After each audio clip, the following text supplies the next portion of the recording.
Bismillahirrahmanirrahim. Assalamualaikum warahmatullahi wabarakatuh. Ya,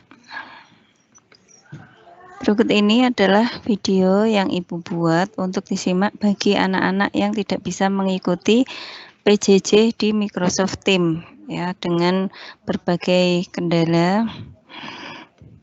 Nah, ini bisa disimak di sini. Kita akan belajar tentang lambang unsur. Ya, lambang unsur, rumus kimia dan persamaan reaksi. Nah, pada presentasi kali ini kita akan membahas tentang lambang unsur, pemberian nama senyawa. Pada pertemuan yang pertama ini, IPK-nya adalah menjelaskan aturan penulisan lambang unsur serta menuliskan lambang unsur. Nah, ya. Ini lambang unsur kimia ya, unsur kimia yang ada di alam itu lambangnya seperti apa? Kita ketahui unsur-unsur di alam ini ada banyak sekali, ada 100 belasan ya. Oke, kita mulai kenalan dulu. Di sini ada hidrogen, lambangnya H, helium He, litium Li, berilium Be, boron B, karbon C, nitrogen N, oksigen O, fluorin F, neon Ne, natrium Na, magnesium Mg, aluminium Al, silikon Si, fosfor P,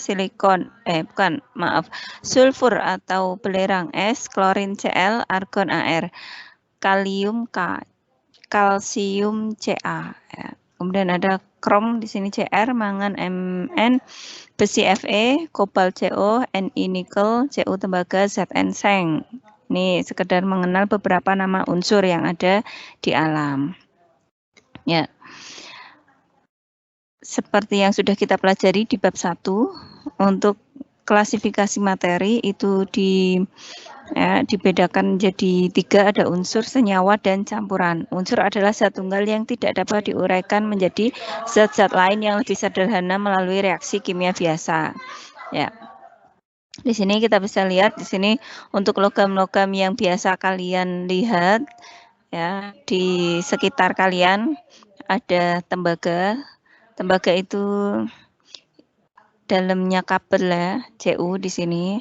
Seng juga kalian udah pernah lihat, kemudian aluminium untuk biasanya untuk perabot itu ya peralatan masak, kemudian ada emas yang digunakan untuk perhiasan ataupun perak ya. Itu adalah unsur-unsur yang murni ada di alam ya. Jadi kalau kalian tahu sebongkah besi itu kalian potong jadi kecil-kecil sampai seperti serbuk ya, dia hanya terdiri dari besi saja, nggak ada unsur yang lain ya. Itu namanya unsur. Kemudian bagaimana sih cara menuliskan lambang unsur? Nah, lambang unsur itu tujuan dibuat lambang unsur adalah supaya mudah dikenal. Selain itu juga supaya memudahkan dalam penulisan senyawa, ya, memudahkan dalam menuliskan persamaan reaksi. Gitu. Jadi setiap unsur itu ada lambangnya. Dan bagaimana sih cara menuliskan lambangnya? Ya, lambang itu sudah ditentukan menurut kesepakatan IUPAC, International Union of Pure and Applied Chemistry ya. Jadi himpunan internasional kimia murni dan terapan.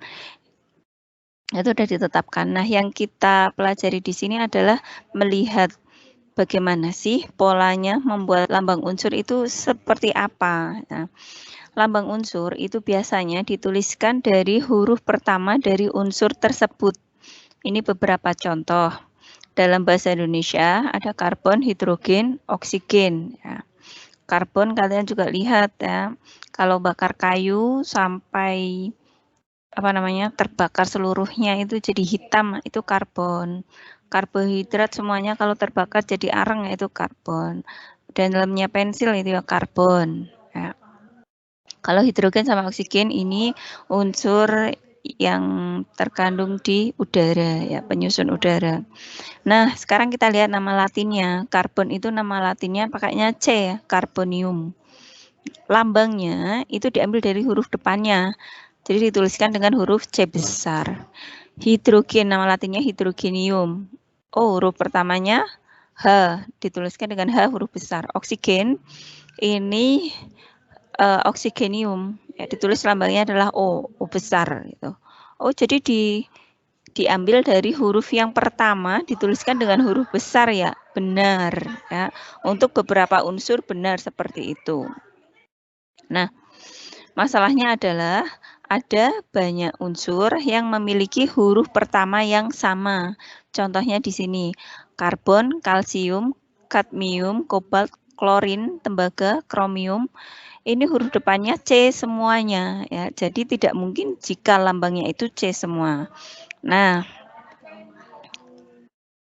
jika huruf awal dari nama latinnya itu sama, maka diberi huruf lain yang dituliskan dengan huruf kecil, ya.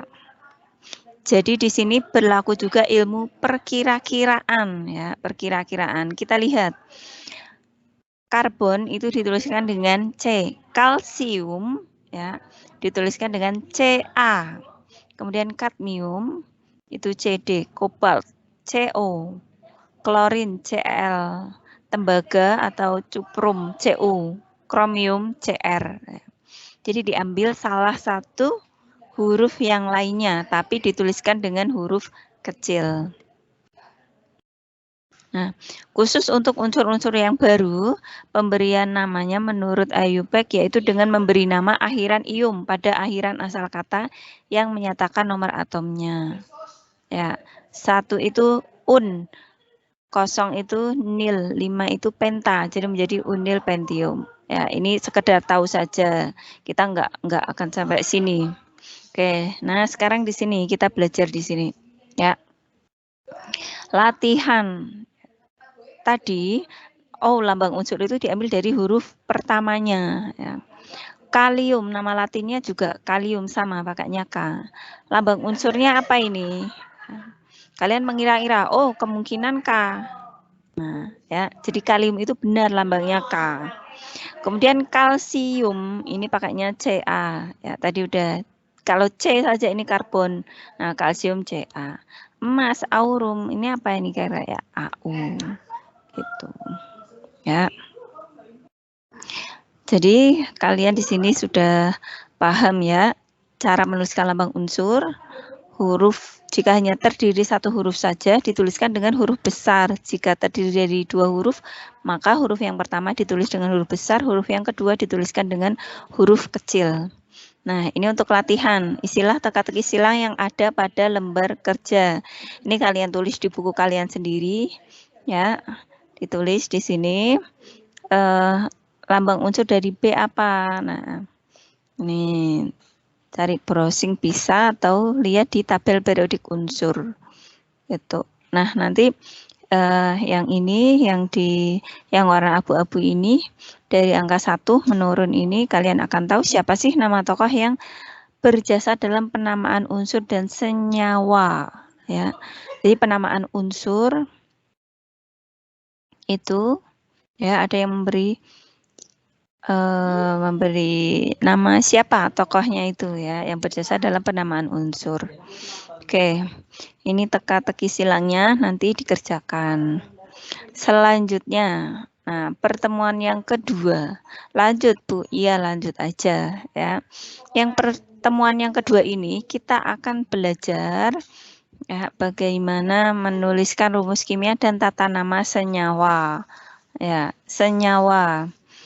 Balik lagi ya, kalau unsur itu tadi adalah zat tunggal yang tidak dapat disederhanakan lagi, yang jumlahnya itu ada seratusan lebih di alam, ya. Nah, sedangkan senyawa itu adalah, ya, gabungan dari 2 unsur atau lebih, namanya senyawa. Contohnya, karbon dengan oksigen membentuk karbon dioksida atau karbon monoksida, ya, C dan O ini namanya senyawa, ya, gabungan dari 2 unsur atau lebih. Senyawa di sini ada 4. Ya, senyawa biner, poliatomik, senyawa asam, dan senyawa basa. Biner sesuai dengan namanya, ya biner itu ada dua ya. Jadi senyawa biner adalah senyawa yang hanya terdiri dari dua unsur saja. Sedangkan senyawa poliatomik, poli itu artinya banyak. Ya, jadi senyawa yang terdiri dari banyak atom. Senyawa asam, senyawa yang bersifat asam. Ya, atau cirinya adalah senyawa yang dalam larutan dia itu melepaskan ion H+. Sedangkan senyawa basa, senyawa yang bersifat basa atau senyawa yang dalam larutan dia melepaskan ion OH-. Oke, sekarang satu per satu. Di sini kita akan belajar bagaimana memberi namanya terlebih dahulu ya. Jadi pemberian namanya saja. Oke, senyawa biner ya, senyawa yang hanya terdiri dari dua unsur saja. Senyawa biner ini juga dibedakan menjadi dua. Bisa terdiri dari logam dan non-logam atau non-logam dengan non-logam. Ya. Ini contoh logam dan non-logam. Ya. Logam misalnya besi. Non-logam misalnya oksigen. Ya. Besi dengan oksigen. Dia itu bereaksi menjadi Fe2O3 atau karat ya, karat besi. Ini contoh senyawa biner yang terdiri dari logam dan non-logam. Ada juga senyawa biner yang terdiri dari non-logam dan non-logam. Contohnya, ya, contohnya adalah karbon dioksida, karbon monoksida. Karbon kan non-logam, oksigen juga non-logam, ya. Tuh. Terus ada nggak senyawa biner yang terdiri dari logam dan non-logam? Nggak ada, ya. Jadi kalau logam dengan non-logam dia nggak senyawa, tidak bisa bersenyawa, ya. Kalau logam ketemu dengan logam di apa namanya? Namanya apa ya? Dipadukan itu namanya campuran. Nah, campuran. Oke, kembali lagi ke sini. Cara memberi nama untuk senyawa biner, logam dan non-logam gampang sekali ya. Jadi kan biner terdiri dari dua. Contohnya di sini Na dengan Cl. Ya. Ini cara membacanya bagaimana? Cara membacanya adalah sebutkan unsur yang pertama, Na adalah natrium. Unsur yang kedua, klorin, diberi akhiran ida.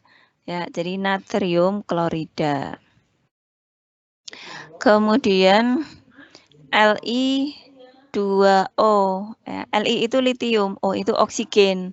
Jadi namanya litium oksida. NaBr natrium bromida. CSI cesium iodida. BaCl2 barium bromida. Ya. Nah, untuk bisa memberi nama paling tidak kalian harus familiar dengan nama-nama unsur. Ya, kalau tadi di sini udah ada tapi cuma lambangnya toh. Sekarang kita cari di sini apa ya? Tabel periodik unsur ya. Mungkin beberapa sudah ada yang pernah punya nih tabel periodik unsur yang dijual di pasaran, biasanya itu seperti ini gambarnya.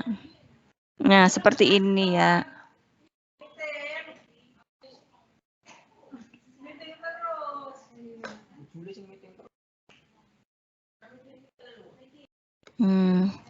Nah, ini seperti ini biasanya nih. Ya. Kayak ini nih. Mau nggak dia jadi besar? Nah, kalau ada yang pernah lihat di sini atau di fotokopian terdekat ada yang jual, beli saja. Nah, beli saja. Nah, kalian bisa belajar di sini. Mana gambarnya? Gambarnya mana? Nah, ini di sini ada ya. Kalau di sini enggak jelas. Nah, ini yang di bawah di sini ada nama unsurnya. Hidrogen, terus adanya lambangnya. Helium, ya. lambangnya He. Nih, akan lebih baik jika kalian punya tabel periodik unsur yang seperti ini. Biasanya di fotokopian ada, harganya juga nggak mahal, sekitar 3.000-an. Ya, 3.000. Nggak usah dihafalin, dibaca aja, sering dibaca, nanti lama-lama bisa paham sendiri. Ya, lama-lama bisa udah tahu sendiri, oh itu oksigen, F itu fluorin, H itu hidrogen gitu ya.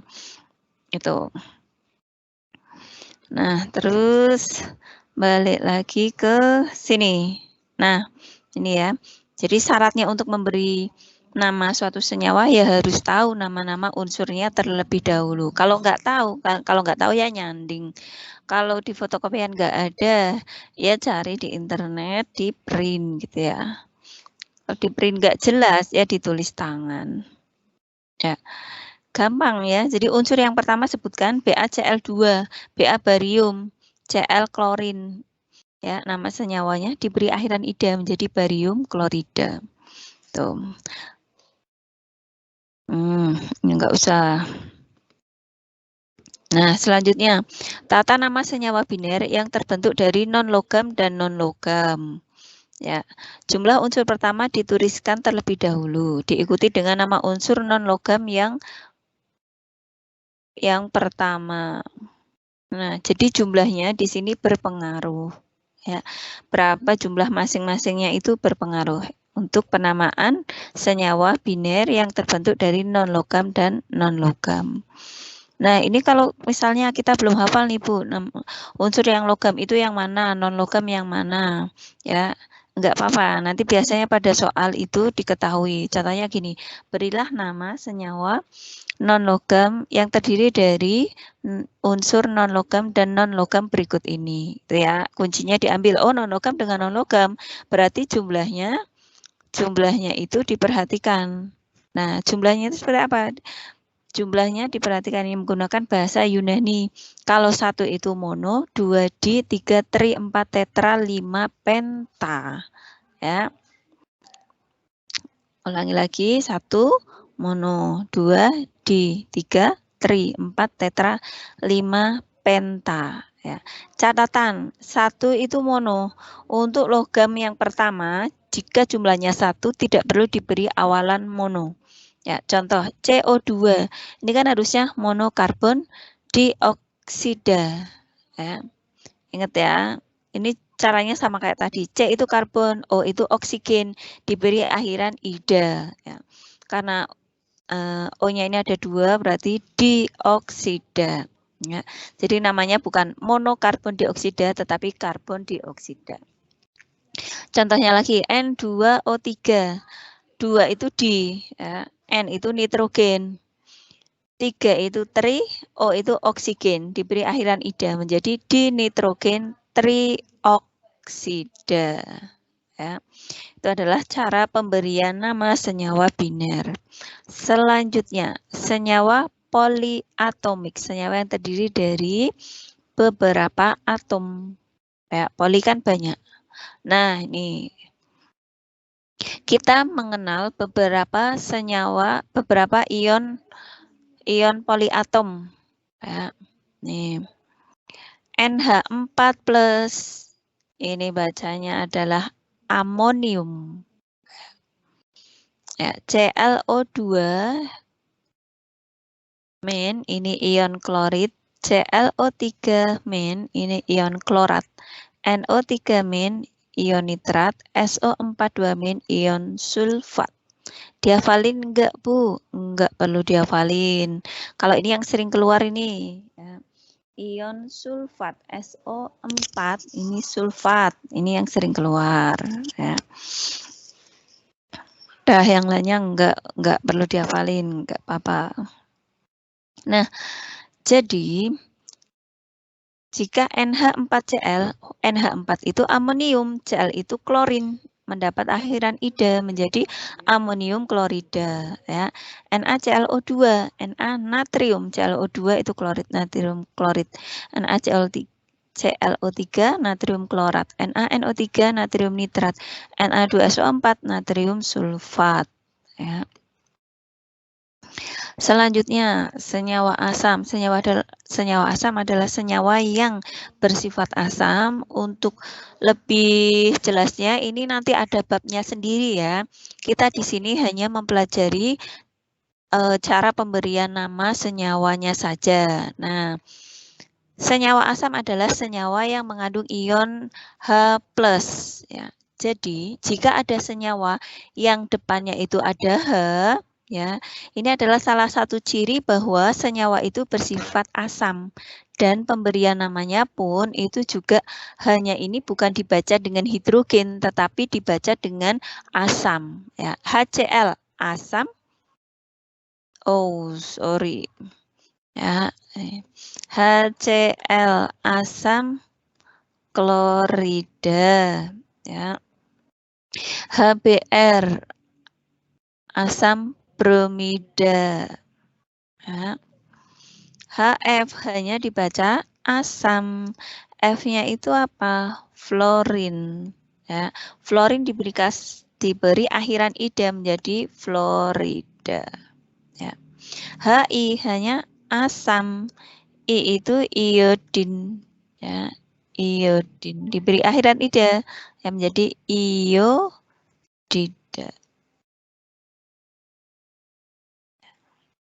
Kalau kalian susah Bu, iodin kan kasih akhiran ida menjadi ionida ya.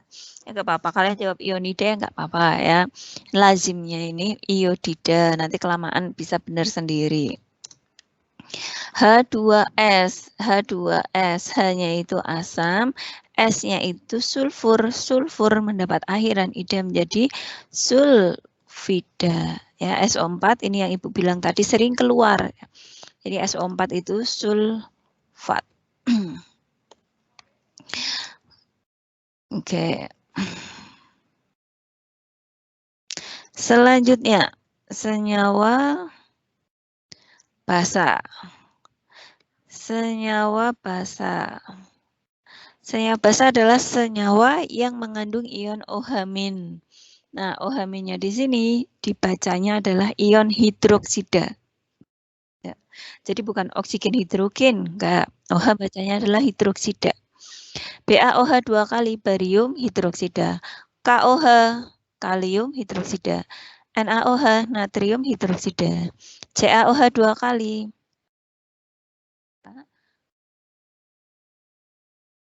Ium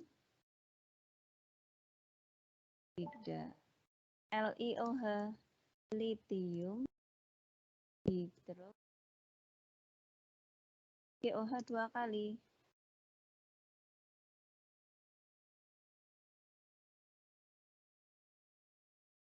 Nah, seperti itu ya, gampang ya. Jadi kalau asam itu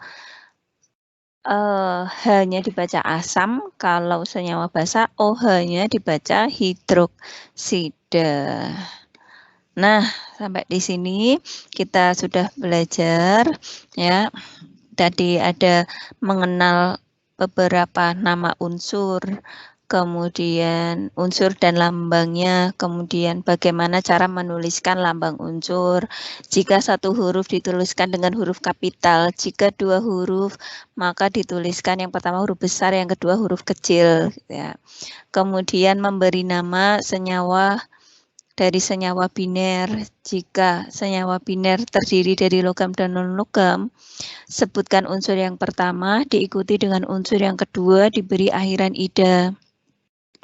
Tata nama senyawa biner yang terbentuk dari non-logam dengan non-logam, diikuti dengan jumlah unsurnya terlebih dahulu dengan menggunakan bahasa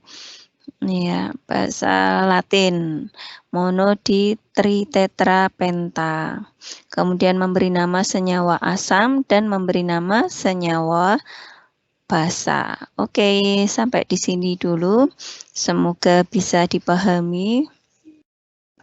Tugasnya tadi yang TTS silahkan dikerjakan. Tulis di buku, kemudian difoto, dikirim. Sementara kirim japri dulu boleh. Ya. Oke, sampai ketemu lagi. Wassalamualaikum warahmatullahi wabarakatuh.